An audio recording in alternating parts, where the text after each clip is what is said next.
이 저녁 우리에게 주시는 하나님 말씀은 창세기 32장 22절에서 32절까지 말씀입니다. 창세기 32장 22절에서 31절까지의 말씀을 제가 봉독하도록 하겠습니다. 밤에 일어나 두 아내와 두 여종과 11 아들을 인도하여 야복 나루를 건널세 그들을 인도하여 시내를 건너가게 하며 그의 소유도 건너가게 하고 야곱은 홀로 남았더니 어떤 사람이 날이 새도록 야곱과 씨름하다가 자기가 야곱을 이기지 못함을 보고 그가 야곱의 허벅지 관절을 치매 야곱의 허벅지 관절이 그 사람과 씨름할 때에 어긋났더라. 그가 이르되 날이 새려하니 나로 가게 하라.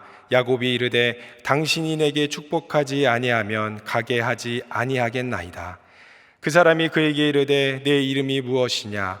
그가 이르되 야곱이니이다.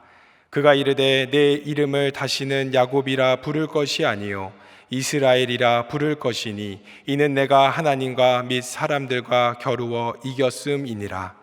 야곱이 청하여 이르되 당신의 이름을 알려주소서.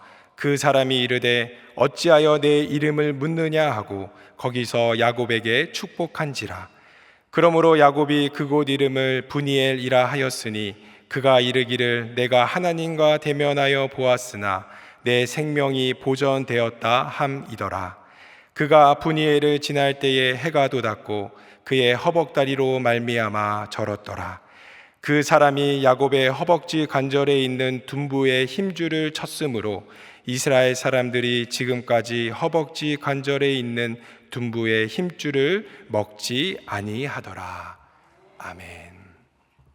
사랑하는 성도 여러분, 지난 한 주간도 참 치열하게 살아오셨지요. 정말 수고 많으셨습니다. 오늘은 창세기 32장 말씀 속에 나타난 야곱의 인생을 통해 우리의 삶을 돌아보며 하나님께서 주시는 참된 평안의 비결을 함께 발견해 보고자 합니다. 사람은 누구나 마음속에 꿈꾸는 삶의 모습이 있습니다. 내 삶이 최소한 이 정도는 되었으면 좋겠다. 이만큼은 안정적이었으면 좋겠다라는 기대감을 가지고 살아가곤 하죠. 그래서 인생이라는 판 위에 매일매일 땀 흘려 노력의 조각들을 맞춰갑니다. 그런데 우리가 이토록 치열하게 안정적인 삶을 쫓는 진짜 이유는 무엇일까요? 그것은 아마도 우리 마음 깊은 곳에 내일을 알 수 없다라는 불안과 두려움이 짙게 깔려있기 때문일 것입니다. 실존주의 심리학의 거장인 롤로 메이는 그의 저서 불안의 의미에서 인간이 겪는 근원적인 불안은 미지의 불확실성에서 시작된다라고 말합니다. 이 말은 뒤집어 보면 인간은 누구나 내가 예측할 수 있고 또 내 삶이 나의 통제 범위 안에 딱 들어와 있을 때 비로소 안도감을 느낀다, 안정감을 누린다라는 말이겠죠. 그래서 우리는 어떻게 하나요? 나에게 조금 더 안정감을 느끼게 해주는 것들을 쫓으며 살아가잖아요. 누군가는 부를 축적하고요. 누군가는 정서적 안정을 위하여 인간관계에 몰두합니다. 또 누군가는 나를 조금 더 좋은 환경으로 이끌어줄 스펙을 쌓는 데 시간을 할애하죠. 어떻게 해서든지 내 삶을 미지의 불확실성에 노출시키지 않으려고 우리는 애씁니다. 오늘 본문에 나오는 야곱의 인생이 바로 이렇게 평생을 자기의 힘으로 자신의 인생을 통제해왔던 사람입니다. 오늘 함께 읽은 이 창세기 32장 바로 직전의 말씀을 보면요, 야곱이 외삼촌 라반의 집에서 20년간의 타향살이를 마치고 하나님의 말씀에 순종하여 고향으로 돌아가는 그 발걸음이 그려지고 있습니다. 그런데 그 순종의 발걸음을 뗀 야곱의 마음에 한 가지 불편함이 있었죠. 그것은 과거에 형의 장자권과 축복권을 가로챈 일로 형의 분노를 사고 형과의 관계가 깨어졌기 때문입니다.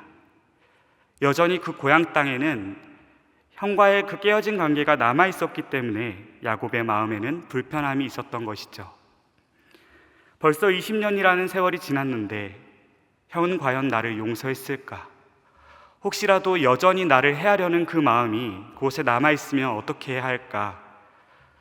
분명 베델에서 만난 하나님이 말씀하시는 대로 순종하여 발걸음을 뗀 야곱이었지만 그의 마음에는 여전히 두려움과 불확실성으로 가득 차 있었습니다. 그렇게 불안에 떨고 있는 야곱에게 하나님께서 참으로 놀라운 광경을 보여주시는데요. 우리 창세기 32장 1절 2절 말씀을 함께 읽겠습니다. 야곱이 길을 가는데 하나님의 사자들이 그를 만난지라. 야곱이 그들을 볼 때에 이르기를 이는 하나님의 군대라 하고 그 땅 이름을 마하나임이라 하였더라. 불안해하는 이 야곱을 위해 그의 눈앞에 하나님의 사자들이 나타난 것이죠. 야곱은 그들을 보고 이는 하나님의 군대라 외치며 그 땅 이름을 마하나임이라 부릅니다. 여기서 마하나임이란 히브리어 원어로 군대, 진영을 뜻하는 마하네에서 나온 단어입니다. 그런데 마하나임은 이 마하네가 두 개로 겹쳐진 형태이거든요. 그러니까 마하나임은 두 진영, 즉 두 무리의 군대라고 볼 수 있겠습니다.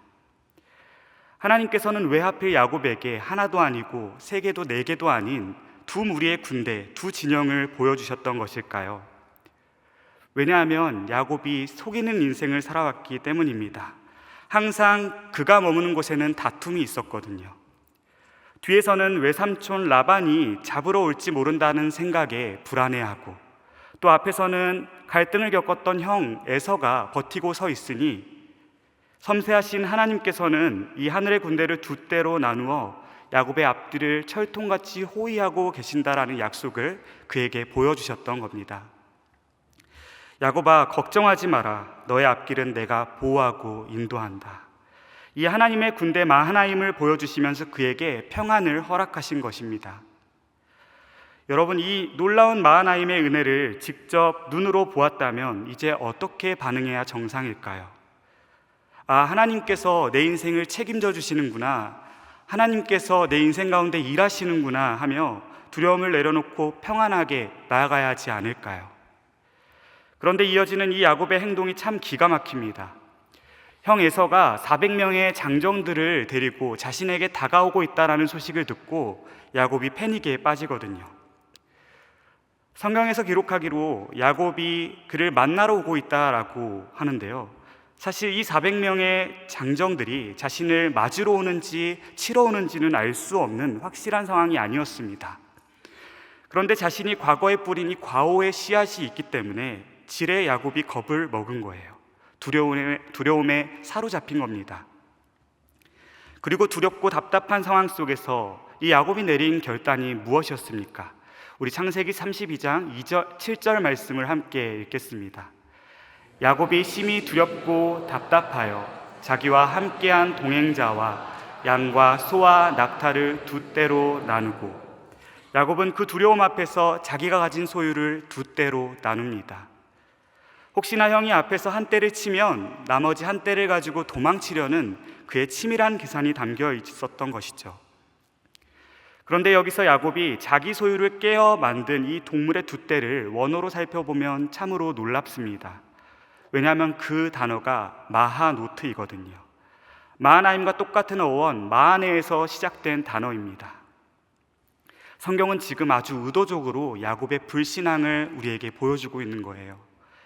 하나님께서는 야곱을 지키시기 위해 하늘의 군대인 이 마하나임의 은혜까지도 그에게 보여주셨는데, 야곱은 그 은혜를 언제 받냐는 듯 새까맣게 잊어버리고 여전히 불안 속에서, 그 두려움 속에서 자기의 방법으로 살 궁리를 찾고 있는 것이었죠. 그래서 이 동물의 진영인 마하노트를 만들어낸 것입니다. 하나님이 함께 하신다는 이 약속보다도 내가 짜놓은 전략과 내 힘과 경험과 나의 방법이 훨씬 더 신뢰할 만하다라고 여겼던 것이죠. 사랑하는 성도 여러분, 혹시 이 야곱의 불신앙이 오늘 이 불안의 시대를 살아가는 우리의 삶의 모습에도 있지 않은지 돌아봅니다. 분명히 하나님을 만났고 또 은혜를 경험했고 기도하는데도 막상 내 삶에 400명의 장정들이 몰려온다고 해요. 그것이 관계의 위기일 수도 있겠고, 재정의 위기일 수도 있겠고, 건강의 위기일 수도 있겠습니다. 그럴 때마다 우리는 금세 두려움에 휩싸이잖아요. 하나님께서 함께 하시겠다라고 우리 인생에 보여주신 이 마하나임의 은혜를 잊어버리고 여지없이 내 힘과 경험을 의지하며 나만의 마하노트를 만들며 살아가고 있지는 않느냐는 것입니다. 그럼에도 불안했던 야곱은요, 그 두 떼로도 성에 차지 않았는지 그것을 또 둘로 나누어 네 떼를 만들어냅니다. 심지어 자신의 그 처자식마저도 형의 분노를 막아내 방패막이로 강 건너 먼저 보내거든요.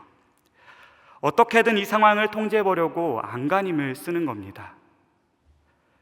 그런데요, 여러분, 우리의 인생이 그렇게 우리의 통제대로, 우리의 방법대로 그렇게 얌전히 흘러만 가던가요?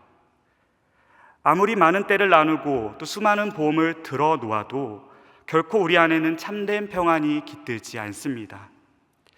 오늘 본문은 이렇게 자신이 의지하던 모든 방어막을 다 앞서 보내고도 어찌할 수 없는 거대한 절망감 앞에서 깊은 무기력감을 느끼는 야곱의 모습을 우리에게 보여줍니다. 그렇게 야복나루에 덩그러니 홀로 남겨져 밤을 지새우는 야곱의 모습을 봅시다. 이때 어떤 사람이 야곱에게 다가와 밤이 새도록 씨름을 하게 되죠. 우리는 이 씨름의 대상이 하나님의 천사, 곧 하나님이셨음을 잘 알고 있습니다. 그런데요, 이 씨름 장면을 가만히 묵상해 보면 참으로 흥미로운 점이 있습니다. 야곱이 먼저 하나님 앞에 살려달라라고 붙잡고 늘어진 것이 아니라는 점이죠. 우리 창세기 32장 24절 25절 말씀을 새번역 성경으로 함께 읽겠습니다. 뒤에 홀로 남았는데 어떤 이가 나타나 야곱을 붙잡고 동이 틀 때까지 씨름을 하였다. 그는 도저히 야곱을 이길 수 없다는 것을 알고서 야곱의 엉덩이 뼈를 쳤다. 야곱은 그와 씨름을 하다가 엉덩이 뼈를 다쳤다. 하나님께서 먼저 야곱의 인생에 찾아오셔서 그에게 씨름, 싸움을 거시는 거예요. 그런데 여기서 당황스러운 것은 25절의 말씀입니다. 자기가 야곱을 이기지 못함을 보고 전지전능하신 하나님께서 한낱 인간에 불과한 야곱을 이기지 못하셨다라는 겁니다. 야곱이 엄청난 천하장사여서 그랬던 것일까요? 아니죠. 평생을 자신의 힘으로, 자신의 방식대로 그 삶을 통제하며 살아온 야곱의 그 고집이 너무나도 질겼기 때문에, 그 자아가 너무나도 강했기 때문일 것입니다. 가만히 우리의 삶을 돌아보면요, 우리 안에도 이와 같은 야곱의 고집이 숨어 있을 때가 참으로 많습니다. 하나님을 이기려 하는 반항심이 참으로 많습니다. 하나님께서 말씀을 통해 우리에게 이제 내게 맡기려 말씀하시면 우리는 어떻게 반응하나요? 하나님, 맡길 수 있는 상황을 내게 먼저 보여주세요. 이제 사랑하렴 말씀하시면 어떻게 반응하나요? 하나님, 그 사랑을 사랑할 수 있는 사람으로 먼저 변화시켜 주세요.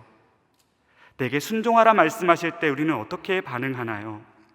하나님, 제가 가진 방법이 더 쓸만한 것 같습니다. 조금만 기다려주세요. 우리의 고집을 꺾지 않잖아요. 우리가 이토록 완강하게 버티고 때를 쓰면요, 우리를 사랑하시는 하나님께서 억지로 우리를 꺾지 않으신다라는 거예요. 때때로 우리에게 져주시며 우리를 기다려 주십니다. 하지만 여러분, 내 얄팍한 고집으로 이렇게 하나님의 뜻을 꺾고 내 마음대로 살아가는 그 삶이 과연 진짜로 이기는 삶이라 할 수 있을까요? 사실 그것은 우리를 영적인 위기로 또 패배로 몰아가는 가장 어리석은 길일 것입니다. 그럼에도 하나님께서는 그 자녀된 야곱을 너무나도 사랑하셨기에 그가 평생을 자기 고집이 정답인 줄 착각하며 그렇게 살아가도록 내버려 두지 않으십니다. 그래서 어떻게 하나요? 날이 새려할 때 하나님은 결단하시죠.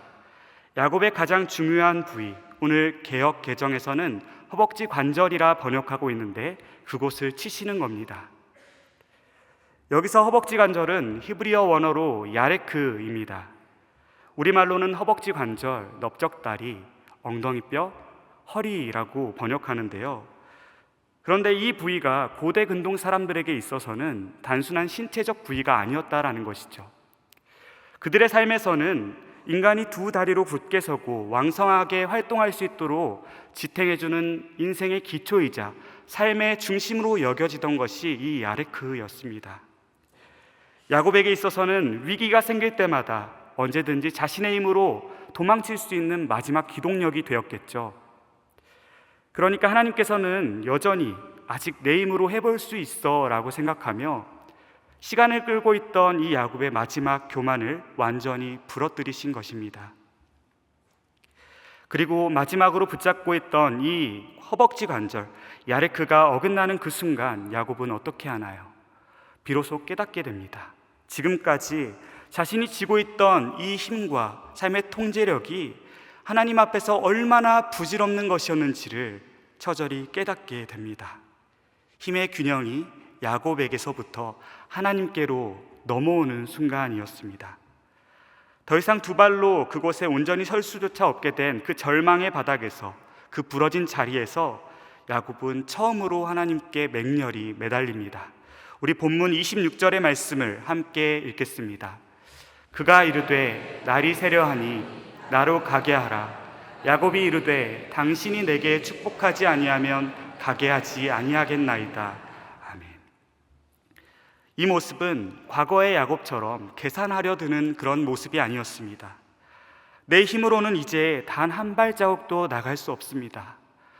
하나님 도와주옵소서. 하나님 앞에서 완전한 항복이 일어난 것이죠. 내 통제권이 완전히 산산조각난 그 자리 끝에서 하나님의 은혜 없이는 이제 단 하루도 살아갈 수 없음을 고백하며 주님의 그 옷자락을 붙잡는 야곱입니다. 저는 이 장면을 묵상하면서 이것이야말로 회개가 아닐까 생각했습니다. 우리의 죄성을 철저히 자복하고 내가 중심되었던 삶을 하나님 중심으로 돌이키는 것이죠. 내 방법으로 살아가던 삶을 이제 하나님의 방법대로 살아가겠습니다 라고 하나님께로 우리의 인생을 돌이키는 것입니다. 하나님께서는 이렇게 사랑하는 자녀들이 그 힘을 빼고 하나님 앞에 돌아와 기대기를 원하고 계십니다. 여러분, 오늘 강단에 선 제 얼굴을 보면 어떤 느낌이 드시나요? 평안한 느낌이 드시나요? 아니면 불안과 두려움이 느껴지시나요? 네, 감사합니다. 사실 처음 강단에 서는 자리라 그런지 정말 무지하게 떨립니다. 강대산이 높아서 또 앞이 가려지다 보니 제 이 바짝 긴장한 모습이 어느 정도 가려져서 정말 얼마나 다행인지 모릅니다. 평소에 제 이 처진 눈매와 또 짙은 쌍꺼풀 때문인지 많이들 저를 순하고 무던하게 봐주시는데요. 사실 제가 지나온 시간들을 돌아보면 평안함의 자리보다는 불안의 자리에 조금 더 가까웠던 것 같습니다. 저는 사람들로부터 이렇게 주목받는 걸 굉장히 어려워하거든요.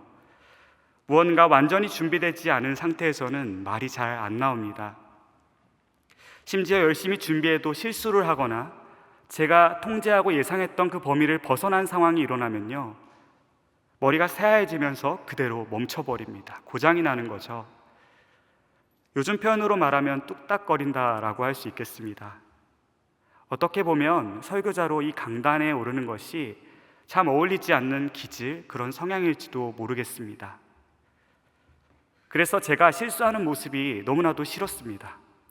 제가 가지지 못한 여유로움을 가진 사람들을 보면요, 그것만큼 부러운 것이 없었습니다.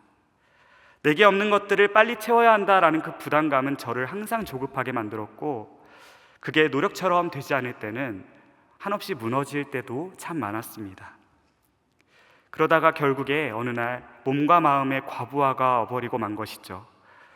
모든 것이 꼬여버린 것 같은 그 상황이 너무나도 힘들어서 그 자리에 주저앉고 말았습니다. 하나님, 정말 제 뜻대로 되는 것이 하나도 없습니다. 왜 제게는 다른 사람과 같은 능력을 주시지 않았습니까? 정말 너무나도 힘듭니다. 하나님, 너무 힘들어서 이제 멈추고 싶은데 제게는 멈출 용기조차 없습니다. 그렇게 기도했습니다. 그런데 여러분, 그 모든 것이 끝난 것 같은 그 순간에 하나님의 깊은 위로하심이 밀려오는 거예요. 내가 너를 한 번도 떠난 적이 없다라고 하는 이 따뜻한 하나님의 음성이, 그 위로하심이 저를 뒤덮었습니다. 그 순간 저의 몸에서 힘이 쫙 빠지더라고요. 내 맘대로 되지 않는 것들을 굳이 내가 통제해 보겠다고 끝까지 그것을 놓지 못하고 숨을 헐떡이면서까지 그것들을 붙잡고 있었구나. 주님 앞에 항복하며 손에 쥐고 있는 그 힘을 푸는 순간 놀랍게도 제 마음에 참된 평안이 깃들었습니다. 그리고 감사의 고백이 흘러나오더라고요. 왜냐하면 매일 그 깊은 터널을 지나고 있을 때조차도 하나님께서는 저와 항상 함께 계시며 저를 보호하시며 저를 세상에서 가장 존귀한 자로 계속해서 세워가 주셨거든요. 저는 놓치면 모든 것이 끝난다고 생각했는데 하나님께서는 괜찮다라고 말씀하시는 거예요. 부러진 그 자리가 끝나는 자리라 생각했는데 그게 아니라 하나님을 바라보고 하나님이 내 인생 가운데 일하심을 온전히 목격하는 거룩한 은혜의 자리라는 것입니다. 그렇게 나의 힘이자 삶의 중심이었던 이 허벅지 관절 야르크가 꺾인 야복나루에서 야곱의 부르짖음은 더 이상 세상을 향한 세상의 성공을 달라고 하는 외침이 아니었습니다. 철저한 하나님 앞에서의 항복이었죠. 그리고 그 완전한 항복 위에 우리 하나님께서는 어떤 축복을 내려주시나요? 28절의 말씀입니다.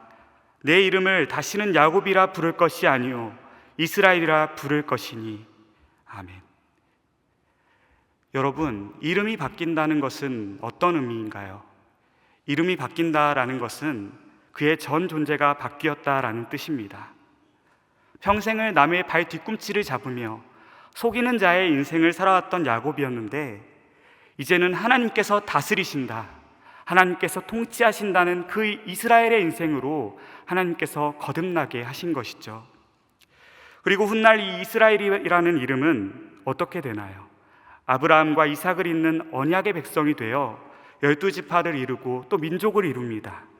그리고 마침내 예수 그리스도께서 오시는 위대한 구원의 통로가 되는 복의 근원이 되잖아요.